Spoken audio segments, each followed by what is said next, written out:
오늘 광복회 TV와 유교신문에서는 이종창 광복 회장님을 모시고 광복 80주년을 회고하는 말씀을 듣는 자리를 마련했습니다.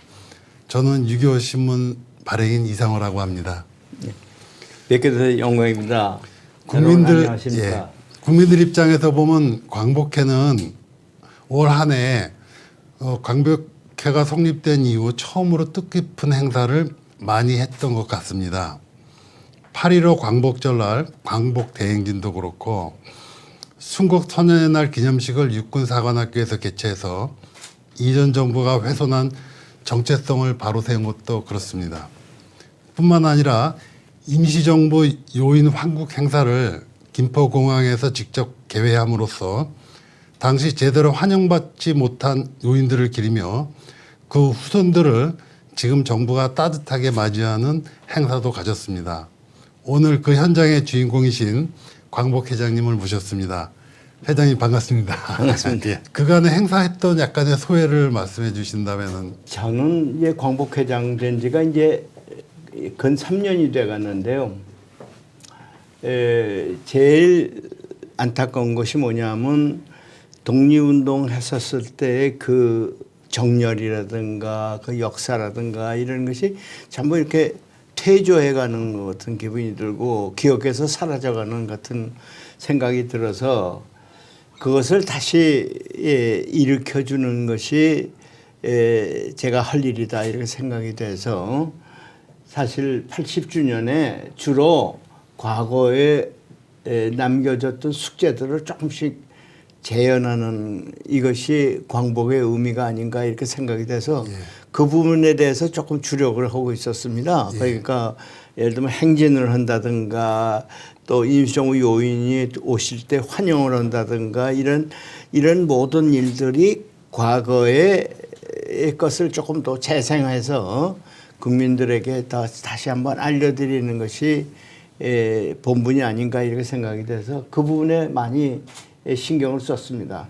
올해가 80주년이었고요. 네. 앞으로 이제 90주년, 100주년을 맞이할 텐데 많은 사람들이 90주년, 100주년도 지금부터 본격적으로 준비를 해야 될 것 같다 이런 얘기를 합니다. 이제 90주년도 중요하고 또 한 세기를 마감하는 100년이 굉장히 중요하다고 보지만은 금년이 어떤 면에서 마지막이 아닌가 이런 생각이 들어요. 왜냐하면 지금 독립운동에 참여했던 분들이 금년에 다 돌아가시고 5분만 남았습니다. 예. 5분. 그 중에 3분은 지금 거의 거동도 못하고 인사불성 상황이고 한 분은 요양원에 가 계시고 한 분만이 지금 90여세로서 지금 활동을 하시는데 거의 이제 말하자면 건강이 아주 나빠지시고 계시는데 90주년이면 앞으로 10년인데 그분 5분 가운데 한 분도 생존해 계실 거라고 기대하기가 어렵지 않나 이렇게 생각이 돼서 말하자면 생생한 목소리를 들으려면 이번이 마지막이 아닌가 이렇게 생각이 돼서 저는 90주년, 100주년보다는 금년을 좀 더 그런 분들의 증언을 좀 더 많이 받아놓는 것이 제가 옳을 것 같아서 노력을 나름대로 했지만은 부족한 점이 많습니다. 아쉬운 점이 많고요. 그럼 90주년, 100주년을 맞이할 후속 세대에게 준비를 하면서도 그거는 일종의 후손들이 작업을 하는 시기고 생생한 증언은 이번이 마지막이다 이렇게 지금 생각합니다. 네, 알겠습니다. 그 1949년 광복과 동시에 시작된 남북 분단은 이제 고착화돼서 물론 통일에 대한 일반 국민들의 인식도 부정적인 생각이 좀 커지는 것 같습니다. 이와 관련해 광복회 차원에서 북한 정부나 민간 단체를 상대로 해서 대화나 교류에 제안을 할 용의가 있으신지요? 물론 있습니다. 물론 있고 또 이거 북한과는 이건 끊임없이 이 광복회로서는 정말 역할을 많이 늘려야 할 부분이라고 생각합니다. 특히 제가 지금 아쉽게 생각하는 거는 북한에서 말하자면 김일성의 제3대 손주 세대에 오니까 이 한반도는 영원히 분단 상황으로 가야 된다. 일종의 말하자면 적대적 두 나라다. 네. 이렇게 얘기를 하면서 영구 분단을 획책하는 것 같은데 저는 대단히 유감스럽게 생각하거든요.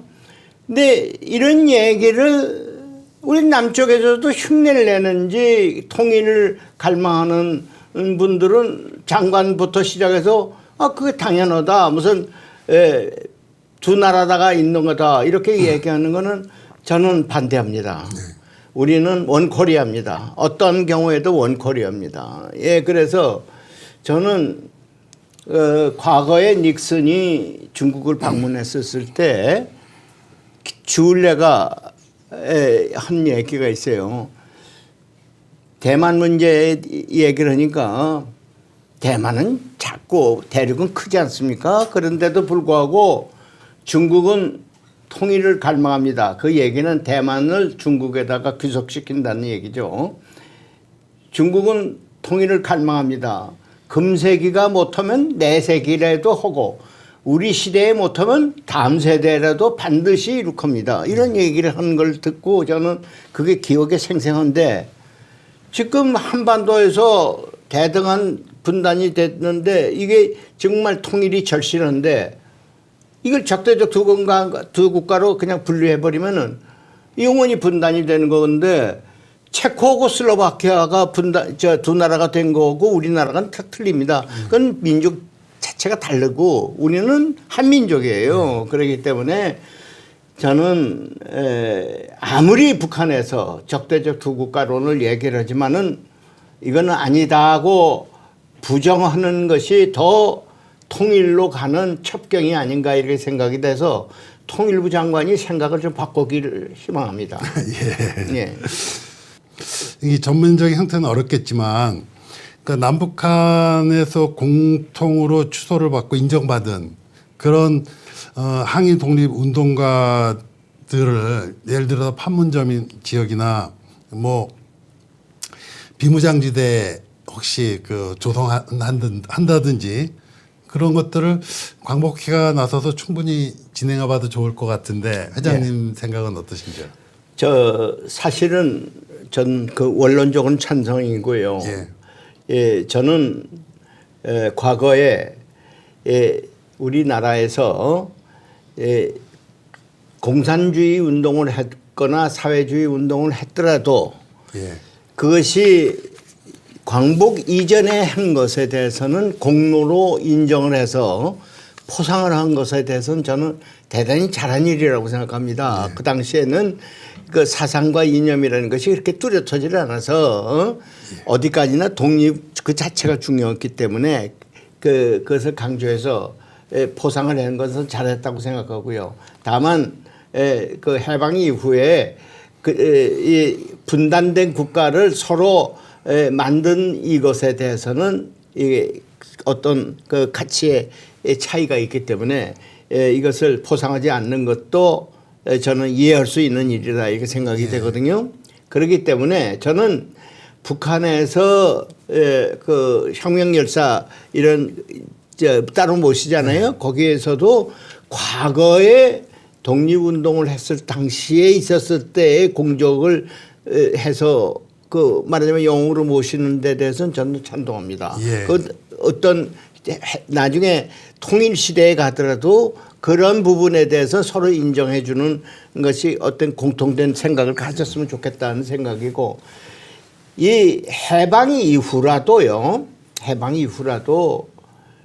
사실은 아주 극렬하게 양쪽에서 싸워서 서로 죽고 죽이는 이런 관계가 아니고 평화를 위해서 서로 노력을 했다면 그런 부분도 사실은 인정을 해줘야 될 텐데 아직까지는 그 부분까지 거기까지는 도달하지 못했습니다. 그래서 앞으로 좀 더 그 가치를 좀 더 접근할 수 있는 어떤 여백을 점점 그쪽으로 가자 하는 것에 대해서 저는 우선 우리가 해야 할 작업이 아닌가 이런 생각이 들고 또 공통적인 어떤 묘지를 정한다든가 기억의 광장을 만든다는 거는 저는 찬동을 합니다. 예. 그래서 대화가 되면은 만약 남북 간의 대화가 되면은 그 부분에 대해서 조금 더 노력을 할까 생각이 되는데 제가 유감스럽게 생각하는 것은 북한의 제3세대가 그 선조들의 세대가 생각했던 항일 전쟁, 항일 투쟁했던 그 역사에 대해서 그렇게 철저한 생각을 하실 수가 있겠는지 하는 것에 대해서는 지금 나오는 말만 듣고는 조금 무리하지 않을까 이렇게 생각이 듭니다. 네. 유네스코가 한국의 유명한 독립운동가를 이 시점에서 기리고 부각시키는 이유는 무엇이고 또 광복회 차원에서 준비하고 있는 것이 있다면 말씀 부탁드리겠습니다. 네, 맞습니다. 네. 그 저희도 유네스코가 그 한국의 독립운동을 평가해 주는 것이 아닌가 이렇게 생각이 돼서 좀 알아봤는데 예. 독립운동이라든가 민족해방운동이라든가 이런 부분에 대해서는 유네스코에서 신경을 별로 가치를 안 두고 예. 예를 들면 서울 정도 600년, 한글 창제 550년, 또 다산 정약용 선생이 노력했던 그 시기 250년 예, 250년. 기념, 예. 또는 동의보감 뭐 400년, 예. 또 이런 김대건 신부 200년, 뭐 이런 말하자면 우리 세계의 문화적 가치를 살찌우게 하는 그런 100주년, 200주년 그 기념하는 해를 높이 평가한 것 같아요. 그러니까 백범 김구도 이 독립운동한 거 무슨 임시정부 주석을 했다는가 이런 것에 대해서 어떤 가치 평가를 한 것이 아니라 그분이 마지막으로 쓰신 글이 있는데 뭐냐.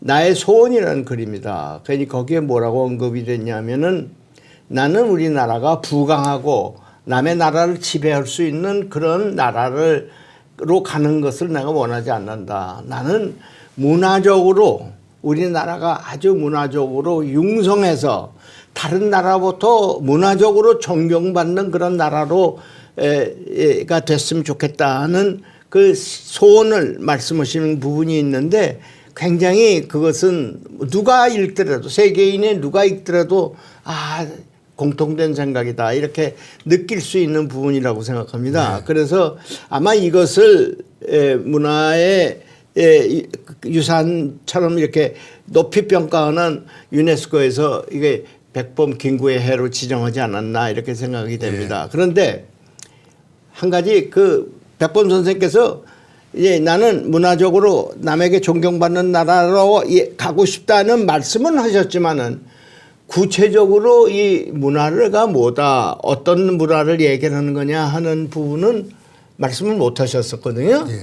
그래서 나는 바라건대는 이재명 대통령 정부가 이제 무슨 K컬처다, K팝이다, 무슨 K뷰티다, 뭐 이렇게 KK가 많이 들어가는데 이 기회에 우리의 그런 이제 단편적인 것이 말고 체계적인 문화 비전을 전부 정리를 해가지고 백범이 생각하는 문화국가와 우리나라의 우리 국민들이 생각하는 문화의 것을 이렇게 서로 결합을 시켜서 하나의 문화국가의 비전을 이번 기회에 만들어서 세계인에게 제시해 주는 것이 옳은 길이 아닌가 이렇게 생각이 돼서 내년 1년은 그것을 위해서 조금 제가 할 수 있는 것이 있으면 좀 일을 할까 생각합니다. 네.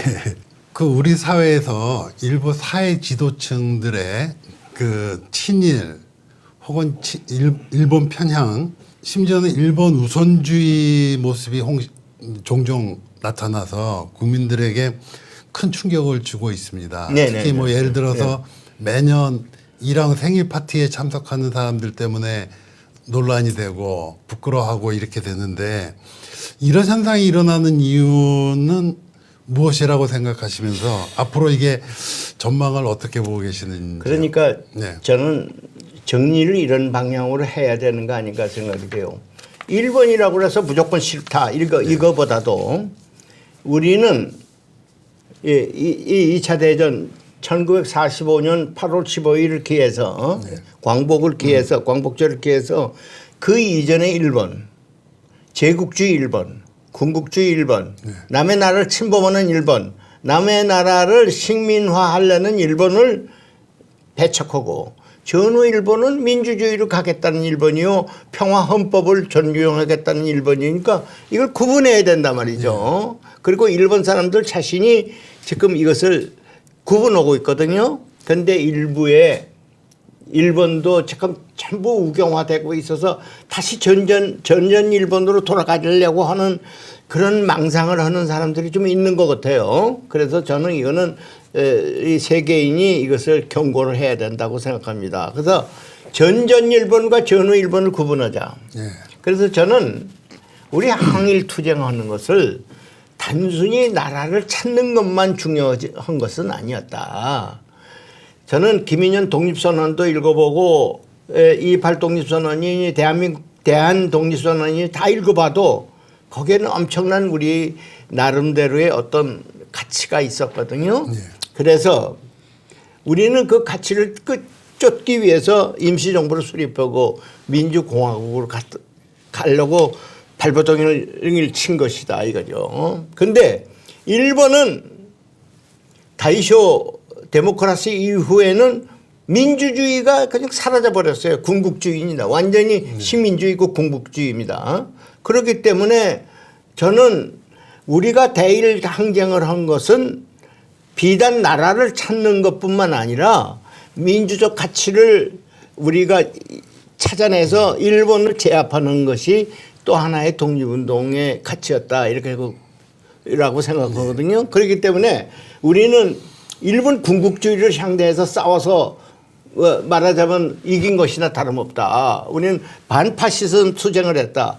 반나치즘 투쟁을 한 거, 반군국주의 투쟁을 한 거거든요. 그래서 우리의 독립투쟁을 너무 좁게 생각하지 말자. 넓게 보고 이런 것을 그 가치에 우리는 지금도 민주주의 국가로 성장하게 된 것은 그 가치가 있었기 때문에 성장한 것이라고 생각하거든요. 그래서 저는 임시정부의 싸움, 독립운동의 싸움, 이것은 나라를 찾는 것에 한정되지 않고 우리의 가치를 좀 더 일본의 가치를 이기는데 많은 투쟁을 했다 이렇게 보고 있습니다. 그런데 다행히 이번에 이시바 전 총리가 이번 80주년을 기해서 일본이 왜 이렇게 패전을 하게 됐느냐에 대한 반성하는 글을 발표했어요. 근데 첫 번째 뭐라고 썼느냐 하면 일본의 군인이 일본의 모든 정치를 지배했던 그런 잘못된 구조 때문에 일본이 패배를 했다. 이렇게 첫 번째로 반성을 했거든요. 그래서 저런 생각을 지금 있는 모든 일본 국민들이 다 같이 생각해 주기를 희망해 마쳤습니다. 정치권하고 학계에서 일부 사람들이 여전히 광복의 의미를 부정하고 이른바 이제 건국절을 주장하지요. 그래서 우리나라에서는 존재하지도 않는 뭐 국부로 이승만 전 대통령을 추앙하려고도 합니다. 이런 모습들에 대해서 회장님이 바라보시면서 어떤 생각이 드십니까? 저는 뉴라이트들이 이승만 대통령을 이렇게 앞세우는 거요. 저는 참으로 우습게 생각합니다. 왜 그러냐? 이승만 대통령이 그런 생각을 안 했는데도 뉴라이트들은 그런 생각을 한 것처럼 자꾸 꾸며내는데 결국은 이승만 대통령이 욕을 먹이는 것이 짓이라고 생각합니다. 이승만 대통령이 48년에 대한민국을 내가 건국했다고 말한 사실이 없습니다. 대한민국 정부 수립을 했다는 얘기를 했지 대한민국을 건국했다는 얘기를 하지는 않았습니다. 그리고 이승만 대통령이 재헌헌법을 만들었을 때 전문에 뭐라고 얘기를 했느냐. 오늘 수립하는 이 대한민국은 오늘 수립하는 것이 아니라 29년 전에, 맞아요. 김인현의 독립선언으로 세워진 임시정부를 세웠고 그것이 오늘이 부활일이다 이렇게 얘기를 했어요. 그리고 연호도 김인년서부터 기산하라고 그랬어요. 그래서 우리 관보 1호가 1948년인데 1948년이라고 안 쓰고 대한민국 30년이라고 썼거든요. 그러니까 내 얘기는 이승만 대통령이 안 한 얘기를 마치 이승만 대통령이 한 것처럼 만들어서 이 뉴라이트들이 자기들을 정당화하려는 거는 이건 이 박사를 이용하려는 것이지 이 박사를 정당하게 평가받으려고 하는 것은 아니라고 생각합니다. 예. 회장님이 생각하시는 진정한 친일 청산과 식민 상황 극복의 의미에 대해서 말씀을 듣고 싶습니다. 예. 저는 생각에 그 식민 상황 또 뉴라이트하고 그런 사람들하고 얘기를 하면 자기들은 뉴라이트도 아니고 사상의 다양성, 뭐 사고의 다양성 이렇게 얘기를 하는데 저는 뭐 사고의 다양성을 갖는 것을 이의를 제기하지 않습니다. 뭐 그 있을 수 있는 얘기예요. 그러나 한 가지 분명한 건 있어요. 제발 국민이 세금을 내는 그런 기관에 그걸 점거하면서 자기들의 그 잘못된 생각을 국민의 세금으로 국민을 계도하려고 시도하지는 마십시오. 그건 강도의 짓이나 마찬가지입니다. 저는 개별적으로 해라 이거예요. 개별적으로 일본에 돈을 받아서 해도 좋고 자기들 돈을 만들어서 해도 좋은데 연구를 하는 건 뭐 학문의 자유니까 말하지 않겠다 이게요. 다만 국민의 세금을 거기에다가 이용하려고 하지를 마십시오. 그런데 유감스럽게도 지금 역사학계에는 전부 그 뉴라이트로 도배를 했습니다. 예? 또 일본이 우리 근대화에 도움을 줬다는 생각을 말하자면 자기네들의 생각을 국민에게 지금 강요하다시피 하는 그런 것은 이거는 지나친 행동이다. 그러니까 거기에서 물러나서 개별적으로 하시오.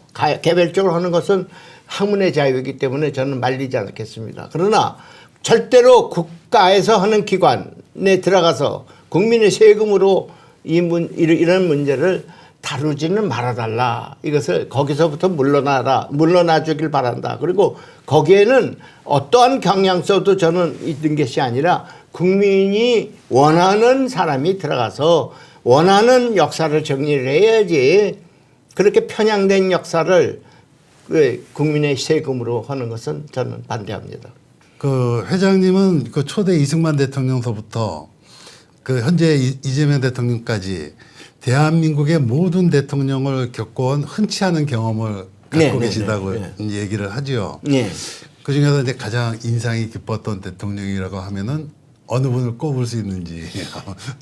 예, 국민 여러분께 말씀드립니다. 제가 지금 나이가 좀 많이 들어서 그런지는 몰라도 이승만 대통령서부터 시작해서 이재명 대통령에 이르기까지 그리 멀지 않은 곳에서 볼 수가 있었습니다.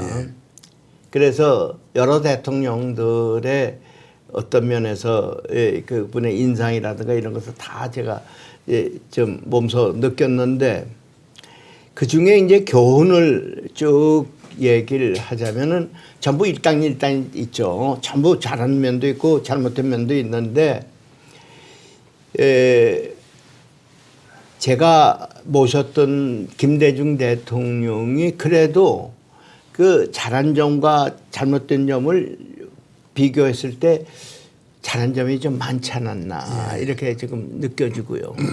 또 두 번째는 박정희 대통령이 경제 개발에 아주 힘을 쓰고 한 것은 저는 참 공적이 많습니다. 그런데 그 반면에 많은 인권이 다 억압을 받았고 많은 독재에 관한 문도 있기 때문에 어떤 면에서 그 공이 그 과로 인해서 많이 훼손됐다 이렇게 생각이 되고요. 또 이승만 대통령도 장점이 많은 분입니다. 근데 그분이 뭐 한국 전쟁을 이렇게 다시 이렇게 뭐 말하자면 안보를 튼튼히 하게 한 것은 공이지만은 그분이 독재를 했고 장기 집권을 했고 이런 부분 또 친일 청산도 철저히 하지 않는 그런 부분, 이것에 대해서 유감스러운 부분도 있다.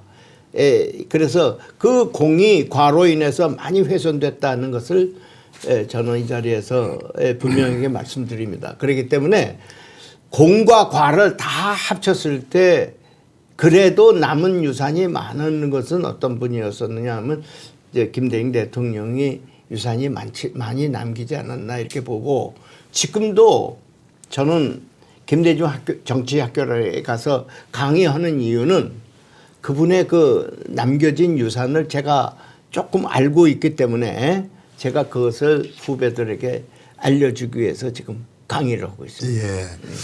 그 김대중 대통령 얘기를 하시는데 그 당시에 처음에는 정치적으로 입장이 달랐던 분인데 네. 그런 선택을 하셨던 특별한 배경이 있을까요?